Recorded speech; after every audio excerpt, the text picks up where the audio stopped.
கண்மணியே கடம்பனே கார்த்திகேயனே அன்னை அணைத்திட ஆறுமுகமான ஆதிபழனி ஆண்டவனே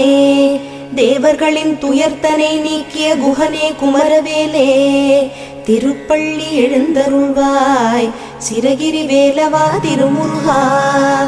நடுநாயக மூர்த்தியாய் அங்காரகனாய் அஷ்ட கிரகங்களும் உனை தொழவே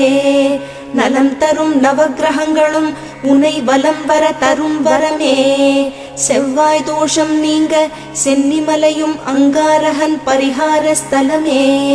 திருப்பள்ளி எழுந்தருள்வாய் சிரகிரி வேலவா திருமுருகா மன்னனுக்கு பிரம்மஹத்தி தோஷம் நீக்கிய முதல்வனே முருகனே 16 திருமூர்த்தங்களின் சாநித்தியமும் சென்னிமலையிலே வையகமும் வானகமும் வளர்ந்தோங்கிய மாமலையே திரு